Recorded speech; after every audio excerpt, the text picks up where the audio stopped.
Aloha Alliance Nation, coming to you from Wilmington, North Carolina.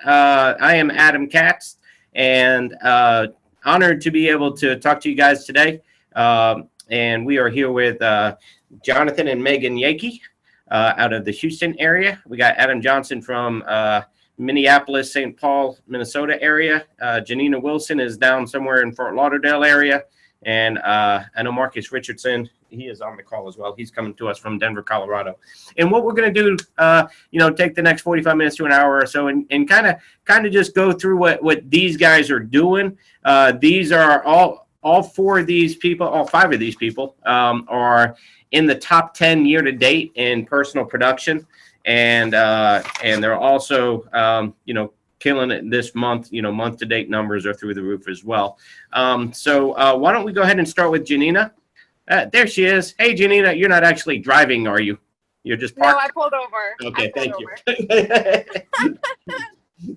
Yeah, the COVID won't get you, but the zooming and driving, that's going to be a thing. Zooming and driving. So Janina, we have you are number 10 year to date with $95,990 of issue paid production. And you are actually number 4 month to date. This is through the latest leaderboard I got is through the 23rd with over $29,000, through the month of April. And my guess is based on what Andy Albright is talking about and everything else, you got some pretty big goals for the month of May, I am sure. Because Andy is talking to a lot of folks about, really pouring the gas on the fire for the month of May as this lockdown thing becomes less and less of an issue, and we're able to get back to more business as usual, business as normal.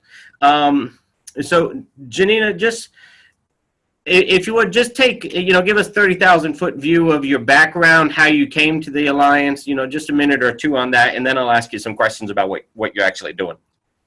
Okay. Awesome. Hi, everyone. My name is Janina Wilson. I live down here in Miramar, Pembroke Pines. This is in South Florida. My home hotspot is Miami, and I'm directed to Olga and Jason Mathis, the regional managers down here. And but I'm not original from America. I'm from Germany. I moved here about 8 years ago on a student visa. I did my master's in hospitality management over there, and I always tried to, leave Germany one way or another. And one of the nice hotels down here gave me a shot, and I came down here and worked 1 year in a hotel as a revenue manager. And typing in numbers, all of that got really boring, and I wanted to have something new. I also met my ex-husband in the same time, got pregnant, received my papers, and I sent out so many applications. I wanted to do something else. I knew I didn't want to go back to hospitality with the baby and the different, times you have to work on the weekend and night shift and early, late, whatever schedule they want you to have. And you also work for $10 an hour. So I wasn't going to do that. And I sent out, I don't know how many applications. And one company, American Income Life, actually, back then in 2014 contacted me. And they showed me how much money you can make in insurance. And I started out with them, worked there for about 2 years. But they do the bait and switch program. So they tell you a different reason why you book an appointment, and they don't have no leads, only referrals. And so then one day one of my coworkers came and said, "Hey, I know a company and they have leads." So I said, that doesn't exist. And then he took me to a hotspot actually in Miami airport. And that's when I first met Olga and Jason. And that was on a Thursday. And on Friday, I was in Olga's car. And Saturday, I sold my first application. Wow. Yeah. That's awesome. That's awesome. And so how long have you been with the Alliance now, Janina? Since 2016. Mm-hmm. 2016. Okay. And you were one of the top producers last year, qualified for the trips, got a lot of recognition for everything. And I know you, when this whole pandemic thing kind of came down the pike, you kind of had some mixed feelings about what am I going to do and how am I going to do it. And obviously your numbers for the month of April are, showed you have adjusted very well. Are you doing, you're in the car now, so I'm assuming you're doing an in-home appointment coming up at least. Yes. Are you doing more in-home appointments? You doing more phone appointments? Is it a balance? Tell us what your mix is right now. Right now, I got it back to in-home or outside the house through the window, in my car. I try to go as close as possible, that they at least see my face. Yeah, that's what I'm trying to do. I still do phone sales. I did one this morning, but it's just easier for me doing it the old way, yeah. What advantage do you feel like being in the home gives you over just being on the phone? It's just easier to build a relationship. You have more things to grab in order to build rapport. It's the face-to-face just works out. I mean, yeah, on the phone, you can try to mirror their voice. You can ask them questions about their life, but I just don't want to be somebody who sells over the phone 100%.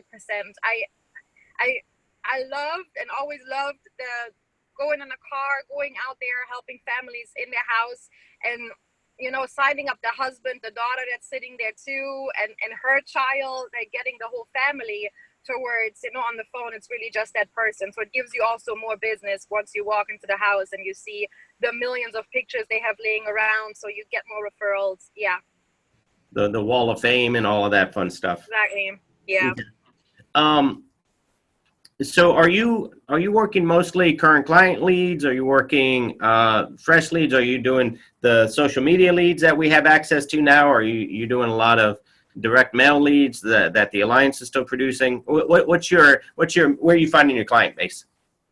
So first, when this whole Corona started, I tried the Facebook leads, did a couple of sales there, but I was trying to figure it out how to make a sale happen over the phone, and got beaten up, did 500, 600 dials and about 60 pickups and really no sale. So I tried to do then something else. I went through my current client list, called all of them, sent them through our system through the ARC, text messages out too. So they responded to me. Then I also did, the MC backup, right? That we do so everybody who comes here on board, we do the MC backup to get their list, to see if there's somebody else who can help us out. So I did my MC backup and sent it then to Jason Mattis, my upline, and he sent out to everybody in my phone, which was like 1,700 contacts, and sent them a text message about, hey, this is Janina, just making sure that you have everything that you need, and if you don't have coverage right now, make sure you get it, something like that. And I got a bunch of responses through that. That was actually the most business driven was through those text messages. Not even my current clients, was more through people in my phone book, That is a $1 million idea right there. We always said you're sitting on $1 million in your phone right now. We were always thinking about it in terms of the recruiting side, building your agency side of business, because you have the next, the next Jason and Olga. You got the next Stephen Davies, the next Mike and Noah Leventovich in your phone right now. It's if you just reach out and contact them. But the sales side, especially during this environment, so with the 24/7 news cycle going on and all of that, do you find this is an easier environment to sell in? Or is it harder, or is it same as it's always been? Oh, so much easier. Oh, yeah. So I can just sit in the morning. I go to my desk, and especially now I have a 6-year-old daughter, and she's out of school. So I'm sitting at my desk and she's at home and she does her homework and I'm just making dials and I can dial all day long and go to appointments because Kyle is there and he's watching her. So it's just beautiful. It's so much better. Now everybody's home. You know, people are picking up the phone because they are not at work. They're not saying, hey, I'm at work. Call me back later. I know you're not. So. Very cool. Very cool. So what are some objections you might be getting now? That are you getting objections in terms of, well, call me back after all this craziness is done, or are you getting objections along, you know, pandemic routes? What are you getting, and how are you overcoming some of those? Yeah, absolutely. No, they're telling me call me back after the epidemic is done. I had actually 2 last week that told me that, and I went to the house anyway and I door knocked and I sat outside while they were inside and I told them the policy. That's great. So I wasn't taking that no for an answer. But yeah, so if you have leads there in your area and they tell you no, I would just go there, just door knock and see what happens. I have a whole list that I get to see now, and I just knock and see what happens. Now I'm already in front of your door, so why are we not talking through the window? And I'm already here. You wanted to have that information. Yeah. Okay. So so that's great. So you're not finding that people are weirder for you door knocking or anything else. You know, no.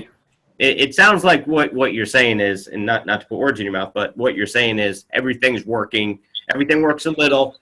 Nothing works all the time, which is just like what we've always said about the Alliance is, you know, you just got to keep doing a little bit of everything. Are you still able, you know, through doing appointments through the window or, you know, in your car, things like that? How are you using your ATM? What are you able to get ERSs? Are you able to find annuity, safe money, things like that?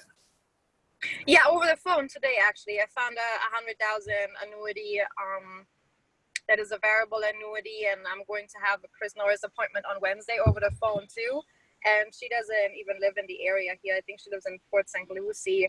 So yeah, but yeah, through the window, same thing. Of course, the ATM. I mean, I'm not showing them every page, but the companies that I'm working with or my license, very important. Yeah, and I'm not skipping any pages, but I'm not showing it into the window and pressing it against the glass. But yeah, no, I'm still going through the ATM over the phone, as well as at the house. Yes. Awesome. Well, Janina, I know you're on your way to an appointment. I know you're on a tight schedule and that you're able to squeeze us in. So thank you so much for joining us. Go out and protect one more family. I'm sure you got a whole bunch lined up for today. But thank you for joining us, and thanks for sharing all that great information with us. Thank you so much. All right, Adam Johnson. Yes, sir. Year to date, you are at $97,936 of production. That puts you 9th in all of the Alliance family. So if you would, just give us a quick 30,000-foot view of how did you come into the Alliance and what your previous background was. Sure, absolutely. So again, it's Adam Johnson. I live in West St. Paul, Minnesota. I'm direct to Grace McGill, part of the Fitz Group. And when I first was looking for something, I was actually looking on Craigslist. I was actually in the food service industry for 20 years. I was a chef for a number of years and then a food service director. And I'd gone through a crazy shakeup in my life, went through a nasty divorce, and ended up living back in my parents' basement. So I bought my first house at age 20.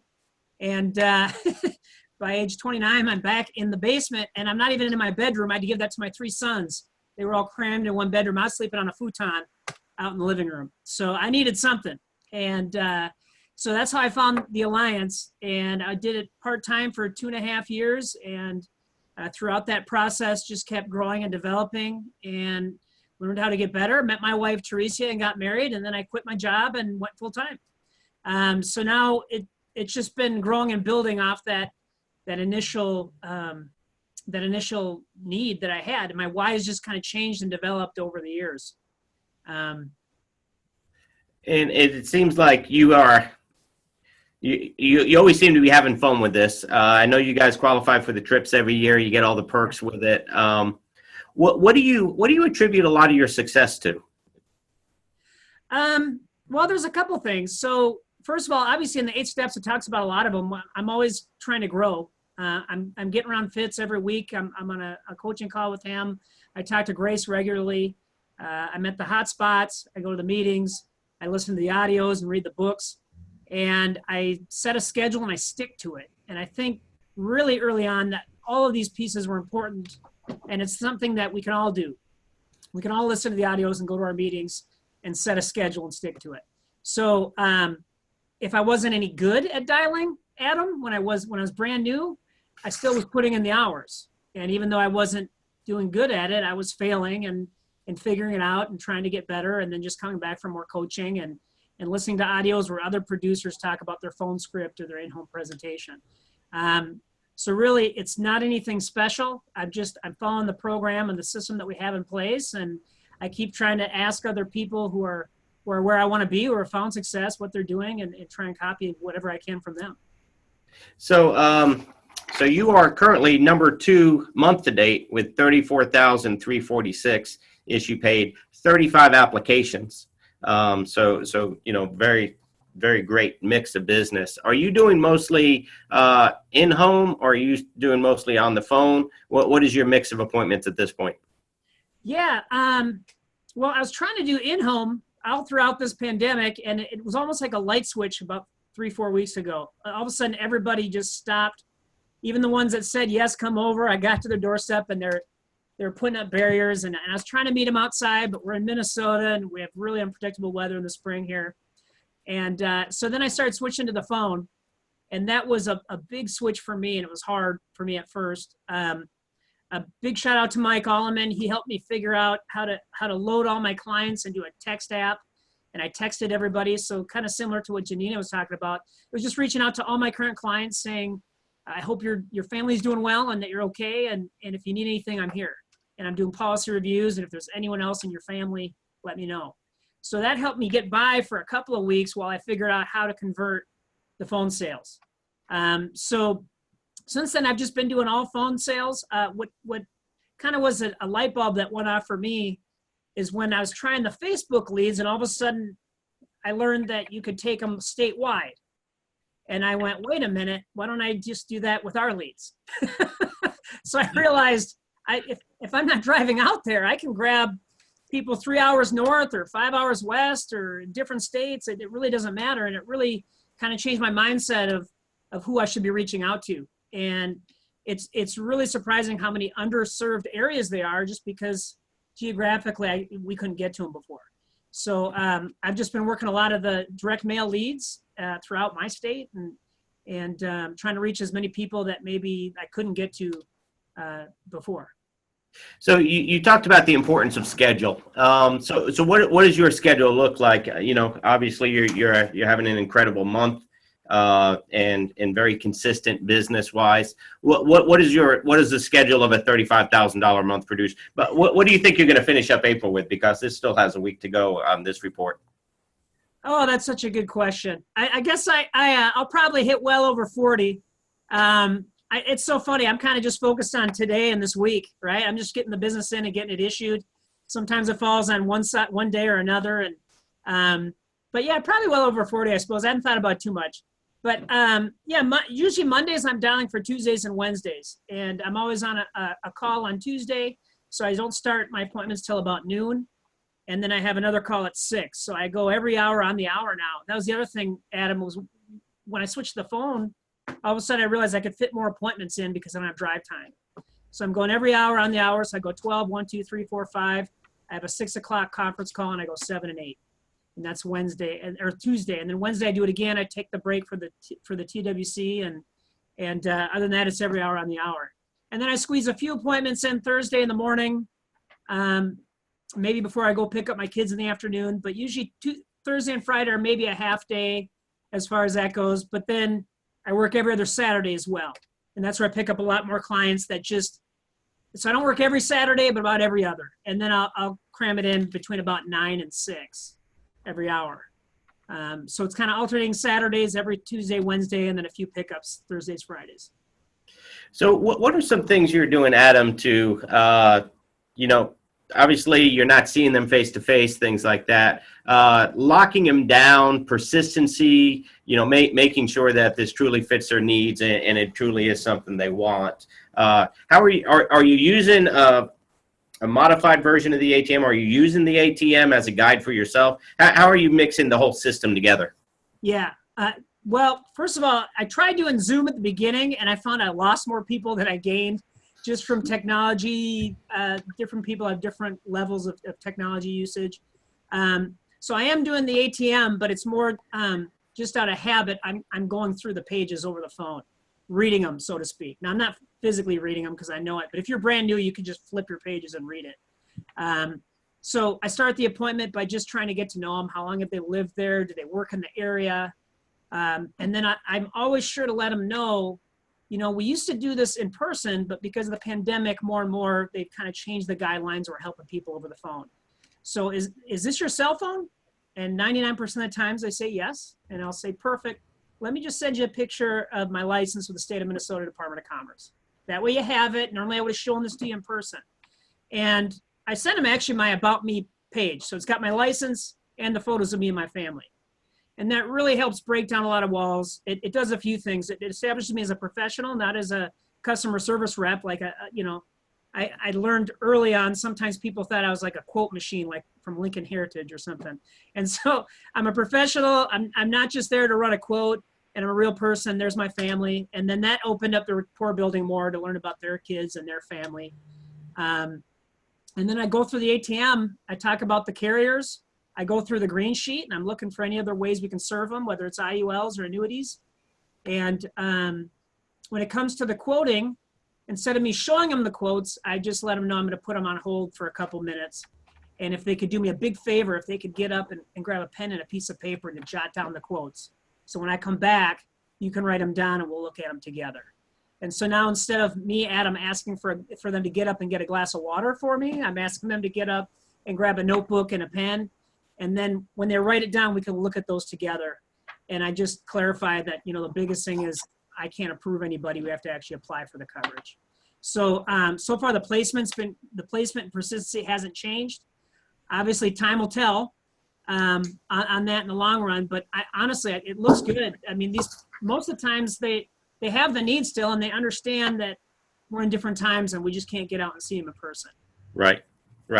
Are you getting, are you getting pushback with, needing to give personal information over the phone? I mean, obviously you're sending your credentials so they know you're a real person, but how are you overcoming some of these short-term objections that we're having to deal with today that, 6 weeks ago we weren't having to deal with some of these objections?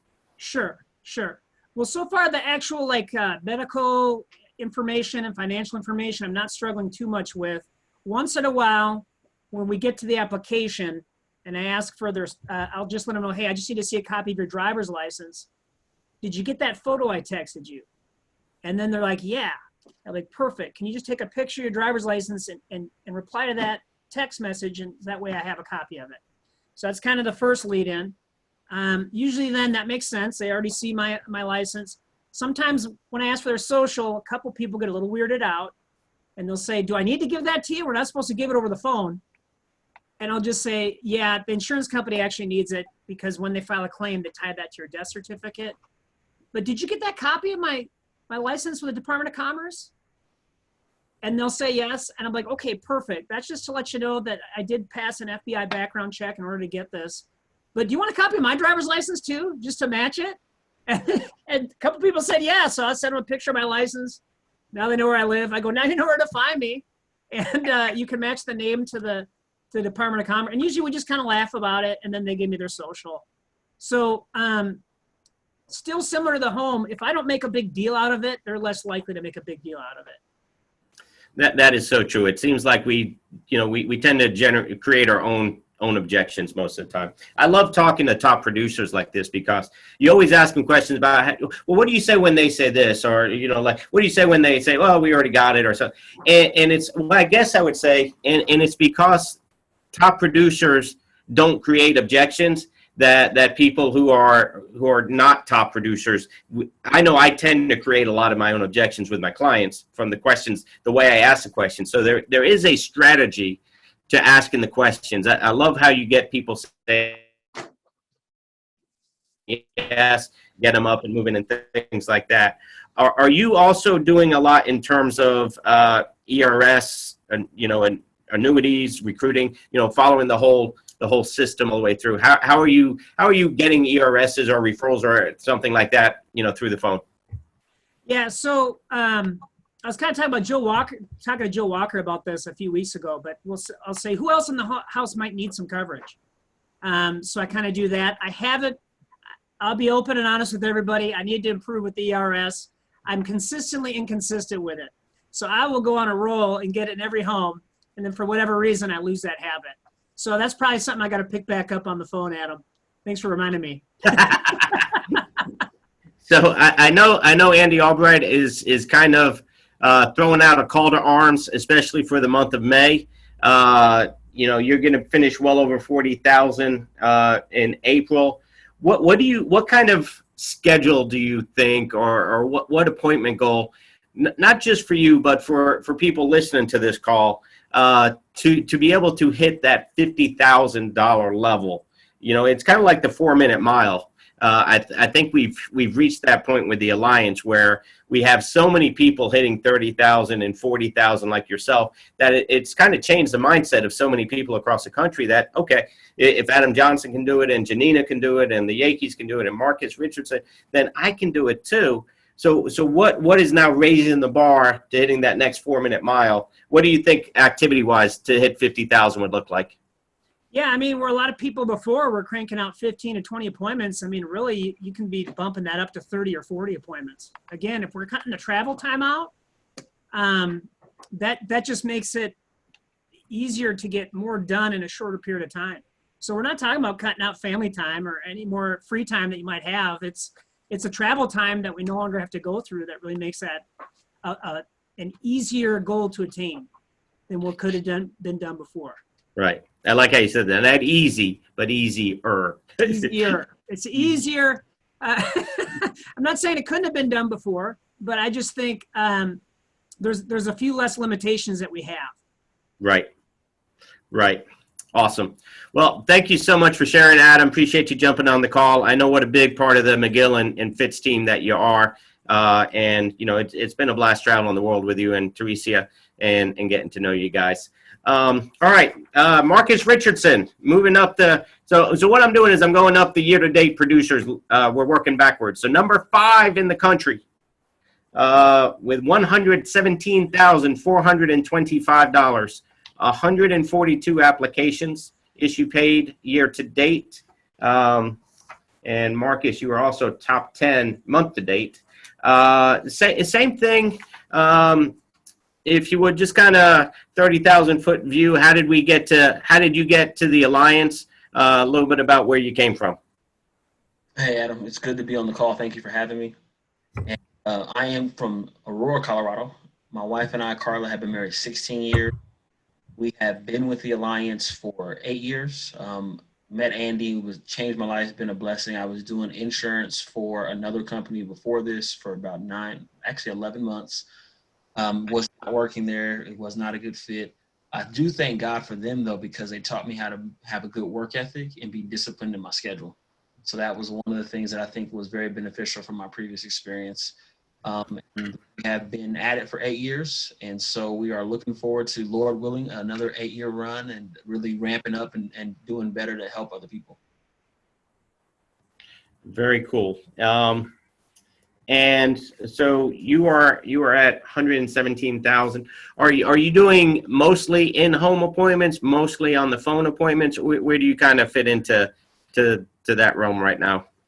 When they shut us down, Adam, back in March, I went to mainly phones, kind of talking to people and doing it over the phone. So that's what I have been doing. I did see current clients last week. I got an in-home appointment on Wednesday with a guy who wants to talk about his retirement accounts and IULs and stuff. And so I'm get back to getting in the field. I'm not opposed to it, but just being honest with you, I've been doing it over the phone. Okay. So what are some things you're doing in terms of I know some common objections in terms of like being on the phone. How are you getting husband and wife together? For the phone. Obviously, we always talk about no one-legged appointments. If you got a married couple, you want them both together. How are you handling that in terms of your appointments? Just up front. So when I'm booking the appointment, I'll ask just like you do when you're booking the appointment to go to the house. I didn't see a spouse or a co-borrower if it's a mortgage protection or if it's a final expense. I didn't see a spouse or significant other. Is there a spouse or significant other that you'll go over with this information, or who will you leave the money to? Is another way of asking it. And they say, oh, my husband. And I say, okay, great. And I kind of laugh and say, well, I've been married 16 years. And after being married for 16 years, I don't make any important decisions like this without my better half. How about you? And they'll say, yeah, you're right. I say, okay, well, do me a favor. Why don't we set up a good time where we can chat, make sure your wife is there or your husband's there. We can go over the information together to see how you guys can qualify and if it fits in the budget. Okay. So how are you doing? What type of leads are you doing? Are you doing mostly current client? Are you doing Facebook? Are you doing regular GMR leads? What kind of mix do you have in terms of lead flow? Really, my current clients, Adam, and my GMR. I did one batch of the Facebook leads, and I was kind of like Adam. The way they came in, I felt like I had to be glued to the phone the whole day, and I couldn't leave my seat, and it was just very sporadic. And so I was like, well, let me just get my GMR so I can work the schedule that I want to. So I've been having my GMR leads come in, and I've been doing my GMR leads, and I've been doing my current clients, really, which is where most of my production has come from, is my current clients. And I still am selling leads and stuff like that. But a lot of my current clients, like, I've already paid for the lead. They know me. We're friends. We already have a relationship. I don't get the social question when I have to write the app. You know what I mean? So it just makes more sense for me to work in that river. So are you using the CRM to access your database? Or are you texting them all and seeing who responds back? Or are you just calling them like a regular batch of leads? I do both, Adam. So I have a spreadsheet. Before the CRM was a CRM like we have now, I was keeping track of all mine in my spreadsheet. And so I have that all the way back from 2014. So I would go in, it's March, we just finished up in April, and I would go to April 14, 15, 16, 17, 18, and call all my April clients and touch bases with them. Now that we have the CRM, I did send out a couple text messages. I sent the one that Evan Patzer had kind of referred to about, hey, insurance companies might be shutting down. We got you protected, but if you know anybody else that needs insurance, and I wrote 3 apps off of that text message. I sent out an Easter text message because I didn't want people to think I was just touching bases with them to scare the heck out of them to get life insurance. So I sent an Easter message, and I actually had more people respond to the Easter message thanking me and wanting to get with me than I did the scare you, let's get you life insurance message. Interesting. Are you calling people on their birthdays now too, since we have that easy access with the CRM? Yes, I'm starting that this week. I just saw that, and so Andy was going over that with me over the weekend. So that is starting well. So how are you doing tie downs, and what are some things you're doing in terms of like, and this I guess this would be more with the newer leads, GMR leads, in terms of qualifying persistency. Obviously on the phone you're not able to connect as well or dig as deep. So just making sure that they're not just getting you off the phone. What are some things you're doing in terms of trying to maintain persistency with that? I think it's the same as in the home, but just really reiterating, like, insurance. We want to make sure it's affordable. I don't want you to pick a plan where you have to stop it in a few months because you've just been donating to $1 billion insurance company. So when we pick an option for you, let's make sure it's comfortable. And then again, I'm your insurance agent. So if we ever need to increase the policy later, we can always do that. But I need you to make sure you tell me what's comfortable for you. So if they say yes, that's something that you can handle each month, even if the furnace goes out or the tire blows out on the car. And that's in the house too. So I'm just carrying over from the in-home to the phones. And again, we just started. So you really can't see a person's placement, or you can see placement, but you really can't see persistency until about 90 days from now. So I would love to tell you it's awesome right now, right? But we're just in it 6 weeks. So I really, I'm going to see how the next 90 days go. And hopefully I can give you a better picture when we look back days from now. But right now, that's kind of what I've been doing, just making sure they know it's a comfortable fit, it's affordable for them.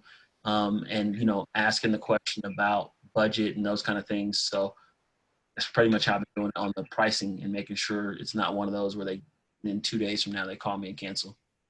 Well, I think half the battle is just being aware of it, having it in your mind that this is something I want to make sure that I'm taking care of. Yes. So a lot of the folks listening to these trainings, you know, across the country, they haven't been top producers for the last 5 years. They, you know, obviously, you know, Adam has this big book of business that you can circle back around with. I'm glad that you're working a lot of the GMR leads as well. What are some of the ways you overcome the objection of already bought, can't afford it, changed my mind? You know, the typical objections you get that newer people who are just working straight off leads, whether it's social media or GMR, that they typically will get in terms of those tend to be standard objections. Right. The first thing I would tell people is don't take it personal, because a lot of times people will tell you they already got taken care of or they're not interested anymore. And some people get all bent out of shape. Again, don't take it personal. If you Facebook leads, it's 10 to 15 bucks a pop. Just move on to your next one. So what? Some will, someone's waiting. It's kind of my attitude, Adam. So that's the first thing, is having the right attitude when you talk to people. Is like, this is not the last fish in the pond. There's a bunch of fish in the pond. We have leads all across the country. So I can, you know, that's not going to be an issue if I get one person or 4 people in a row that tell me they already got taken care of. They're not interested. They don't want to talk to me. I had one guy that was weird last week, Adam. We booked the appointment. I call the guy at 11:30 like I normally do. I say, hey, William. He says, why are you calling me like you know me?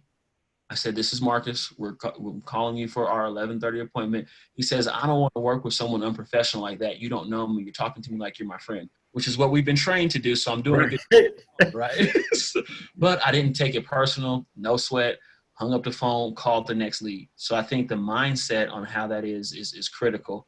And then when you get already got it taken care of, it's okay, great. My job is simple. I'm just a person that's following up, doing that review for you, because we want to make sure you have the best plan and the best prices, because a lot of people have got it taken care of, but they're paying way more than they need to for the same plan.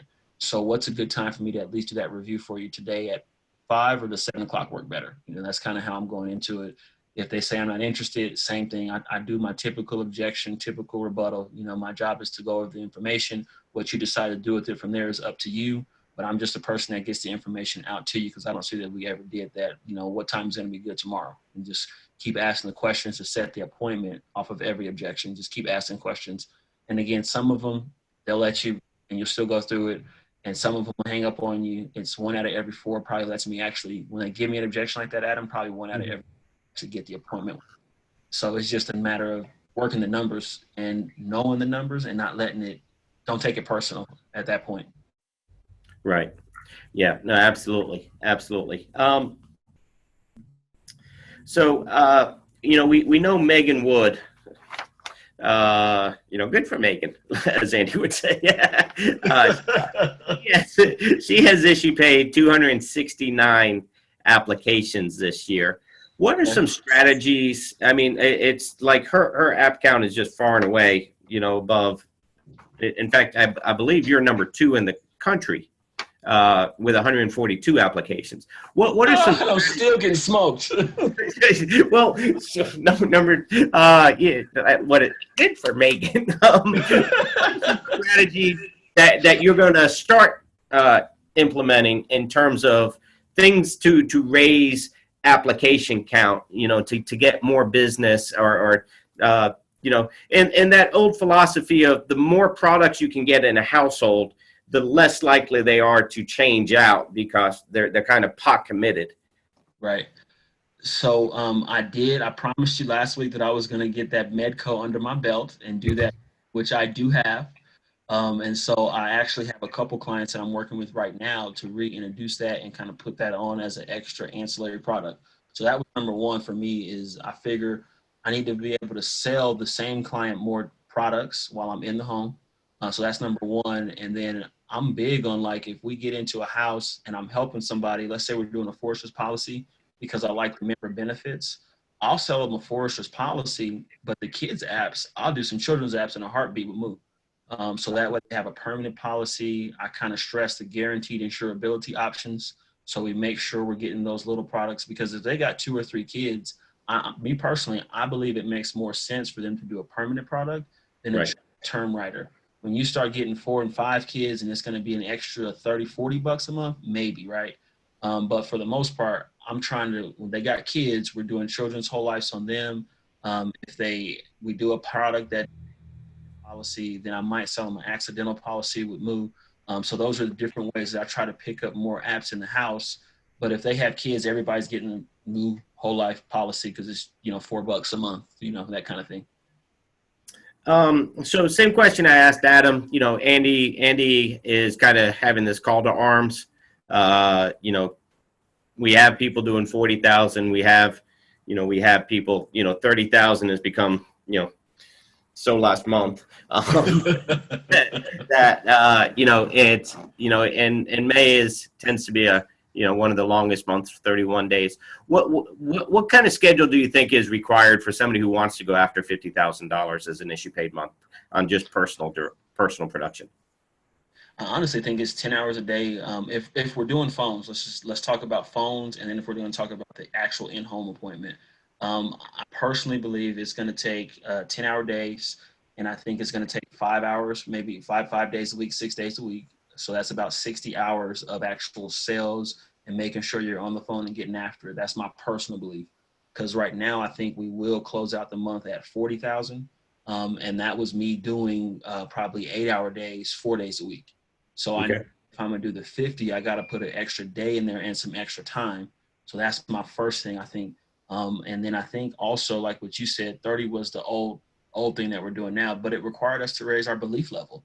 I had to believe that I could do 30. When he told me he was coming out with a contest in December, I said my goal is to win that $1,000 every month. My goal was to get the 30,000 every single month. I missed it in January and was ticked off. I wasn't happy about it, made some changes, but we consistently stayed on that par. And Lord willing, we'll do that in May. But again, I'm shooting for 50. And so it's going to cause us to raise our belief level to get to 50 because I've never done that before. And so that's raising my belief level, putting in more hours and more time in the schedule to make that a realistic goal. And then I think when we go back to in-home appointments, it's the same thing.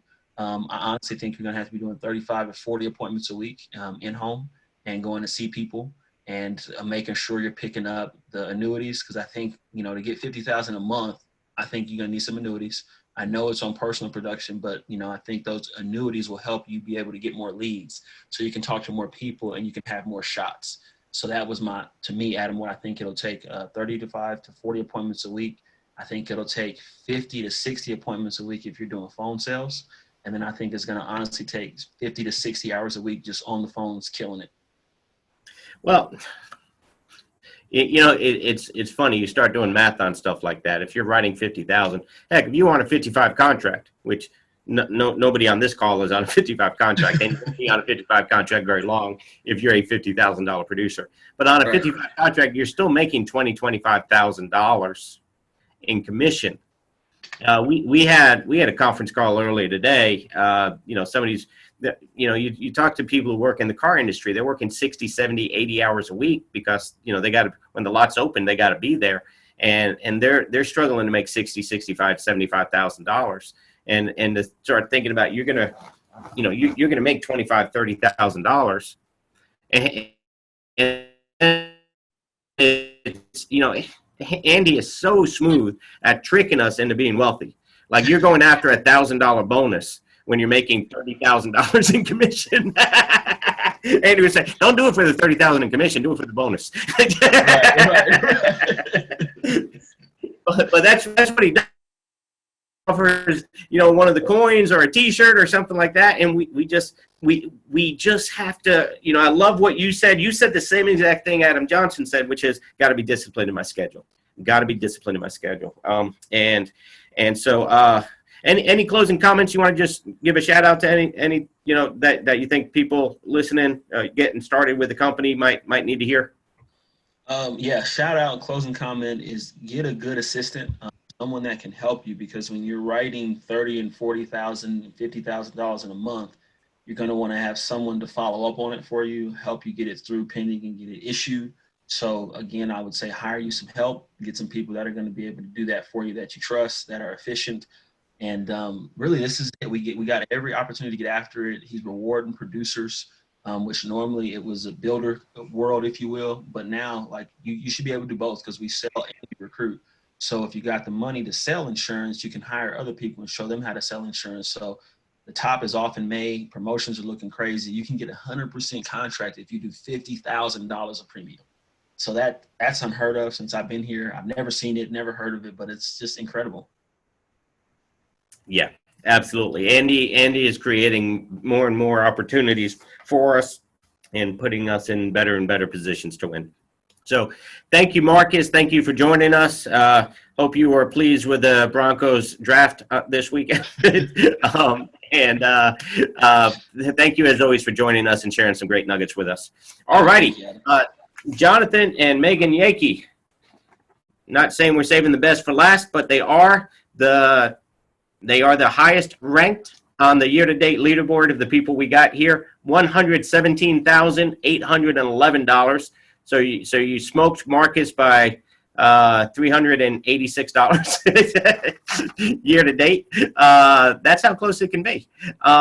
But Jonathan and Megan, if you guys would just 30,000 foot view of how you got started with the Alliance. I know Megan comes from Alliance royalty. But Jonathan, also what your background was getting started with us. Yeah, for sure. Thank you, Adam, for having us on the call. Very grateful to be here. Anyways, I'm Jonathan Yeakey, direct to Mike and Michelle Allman, Megan's parents.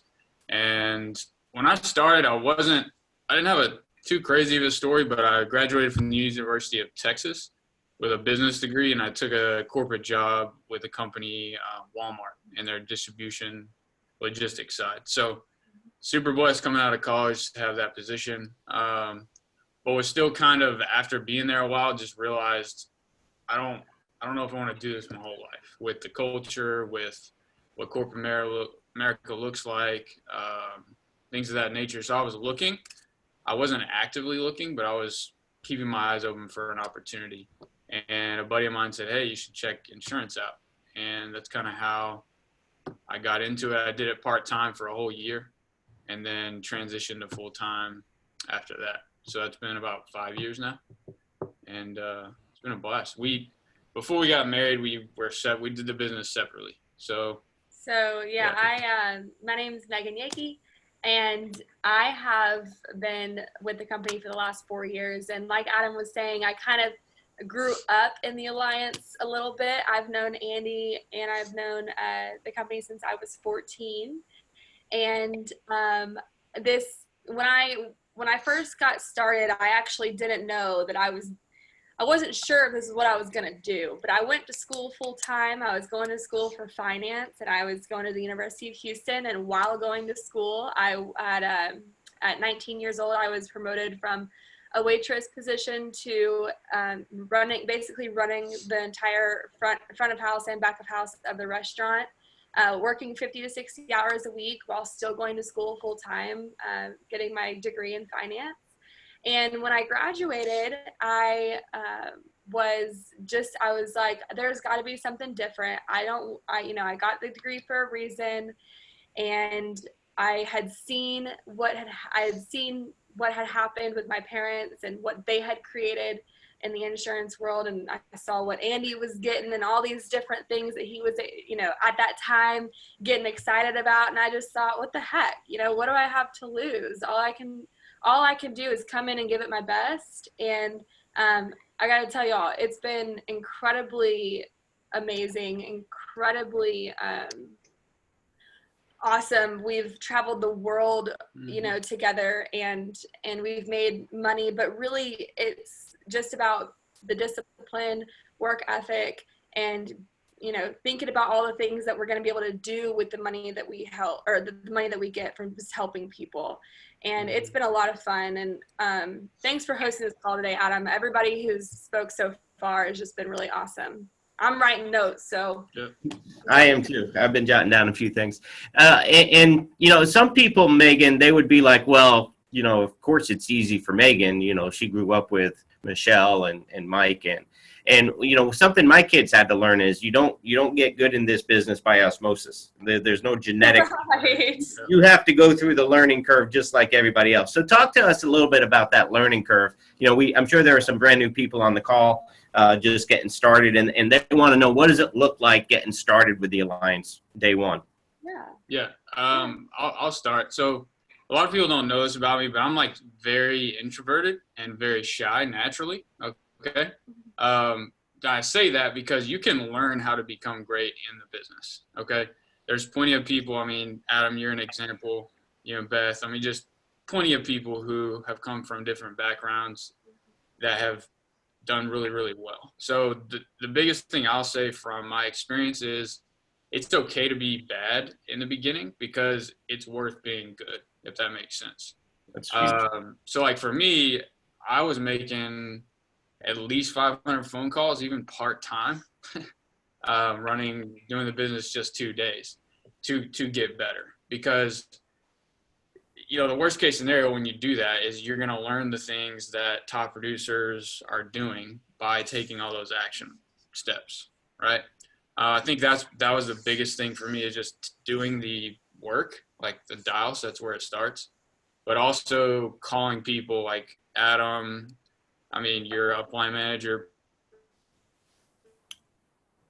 in the company that you can talk to at conventions, at your hotspot, your sales calls, and just letting them know, hey, here's what I did.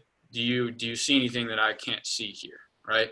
And being open and willing enough to listen to that, and, you know, try to get rid of your ego a little bit, because, you know, that sometimes holds us back and has held me back before. So that's what I would say. Take the action, listen to the people that are speaking into your life that have been there before, right? Yeah, I mean, it'd be nice if it worked like osmosis, right? If it just bled into, if it was just came naturally. But, you know, the good thing and the bad thing is that it can be learned. You know, you can learn how to be great at this. It does not come natural for most, and especially you just have to go out there and fail. You just have to, I mean, in the beginning for me, I had help from my uplines and my parents, but y'all can imagine that it's kind of difficult to go from your parents being your parents to trying to take constructive criticism in business. And so it is interesting. You really, like he was saying, you really have to kind of take your ego a little bit out of it and just trust and you know, and have faith that they're leading you in the right direction, and take what people are saying, whether it's your direct upline or the people that are cross line, take what they're saying and apply it. That's really the biggest thing, is just going back and just applying it, and continue to apply it until you start to see success. At first, you know, you might stumble a little bit, but it is all going to work out. You just got to keep going. That persistency. So now, are you guys doing mostly in-home phone appointments? Are you doing mostly on the phone appointments? Is it a balance of the two? What's your work schedule look like? Yeah, so the past month has been mostly phone. I booked 5 appointments before the call face-to-face for the first time this week, because Texas is starting to open up again. That was definitely a challenge, Adam, the switching from going to in-home to phone sales. I probably ran over 100 at least appointments, and a lot of them didn't go, you know, that well. But I've learned, right? And have gotten better. Like Marcus was saying, you learn certain things to say or not to say based on what we're used to doing. But yeah, it's been mostly on the phone. The schedule has been mainly get in the office, start on the phone at 8 o'clock, try to go 10 to 11 hours, and try to see how many people that we can serve, and just focus on that. And at least for me, it was more helpful focusing on, hey, how many people can I help, instead of a number, right? Right. We weren't so focused on the result necessarily, but just getting up, coming to the office, and putting in work. Right. Yeah, as Andy says, master the mundane. So are you working mostly social media? Are you, I mean, you both been with us more than a hot minute, but not long enough like Marcus and Adam to build that big a book of business. Are you doing mostly current client, social media, GMR?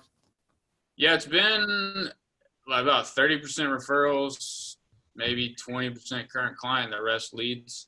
We're doing a little bit of everything. Yeah. We sent out the text to current clients. We made some sales that way. We did get some Facebook leads. We worked those. We've been still good. Our GMR has still been on as normal. We've been working those. Kind of what Adam Johnson has been doing. We've picked up some leads in some other places in Texas and have been doing phone sales that way, not necessarily places that are close, but maybe places that have been underserved a little bit, and just trying to get to those people and sell them over the phone because they are underserved areas. We don't know the next time an agent can get out there in person. And then, just buying up extra leads on instant purchase too. We've literally been trying it all. If the GMR doesn't fill, going and finding resources elsewhere. Just like we always have done. Right. Not much changed there. Yeah. I love listening to the work ethic. And obviously, Megan, you had it working 50, 60 hours a week at the restaurant while being a full-time student. It's discipline and schedule. That's been the common theme across everybody is, with whatever strategy you're using, you got to be disciplined in that strategy. And it's just massive activity. I know you've been talking to Andy. Andy's been bragging on you guys a lot to me, and I'm sure to you, Mama, in terms of what some of your goals for May are. So what do you think it's going to look like for you to hit? I think I've heard, and you can correct me, 50,000 each. Is that what I've heard? That's what we're shooting for. Yeah. Yep. So what is that going to look like in terms of scheduling for each of you to do that? I feel sorry for Eric Belair because I believe you guys have a bet. And we're beating him right now just if he's listening. But you both kick in 50,000 each. Hello.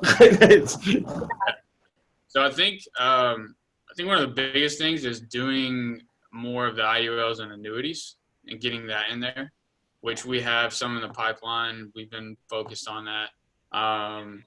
Grading ourselves on the fundamentals of what we should be doing, right?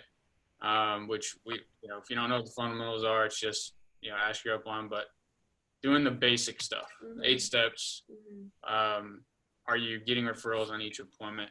And like Adam said, I have not been consistent the whole time I've been here on that. I've picked it up, done it, let off. So there's always something we can get better at. But I would say, for me, at least 35, 40 appointments in a week to do 50,000 on my own. You need to have people to see, whether that's on the phone or in person. You're not going to close all of them. You're going to get some reschedules, but the consistency of doing that will compound. And you're going to see results from it. That's what I would say. At least 5 days in the field. I would say too, to kind of echo what Marcus said, we have been talking to Andy, and to be able to do this, having a good assistant is going to be kind of crucial. We have to keep our eye on staying in front of people and serving people. So we have to have someone else watching our back and try to push stuff through pending. So that's going to be something that I feel is going to be extremely crucial. Another thing is if we don't hit our goal for the week, then we need to be on the phone trying to make phone sales in places that we might not be able to drive to. Right. And those underserved areas, that's kind of probably going to be a little bit of the strategy too. Just working our tails off to try to get this, to try to hit this goal in May. That's awesome. So I'm hearing income producing activities. Don't get bogged down in the $10 an hour stuff. Make sure you're doing the $100+ an hour stuff, and just extend the calendar. That seems to be the common thread throughout the top producers. It's and guys, those of you listening in, it's not. There's no secret. The secret, you've heard all of these folks say. It's disciplined schedule. It's putting in the time. It's putting in the hours. It's understanding the numbers be the numbers. That you if you're willing to put the numbers in, the numbers will always play in your favor. So Jonathan and Megan, thank you so much for joining us. Thank you for sharing your wisdom and everything you guys got going on. Congratulations. It's going to be fun watching the leaderboards post through the month of May. Once again, let me just thank Jonathan and Megan Yeakey, Adam Johnson, Marcus Richardson, and Janina Wilson for joining us. Guys, I've been taking some notes, and I know you guys have taken a ton of notes listening to these 4 top 10 producers in the Alliance. So with that, we're going to go ahead and wrap up the call. Thank you very much for joining us, Alliance Nation. And don't forget, 7 o'clock tonight, Paul Minichino is doing a virtual show the plan. So get one more person on, expand your business that way as well. Thank you, guys. Have a great day. Take care.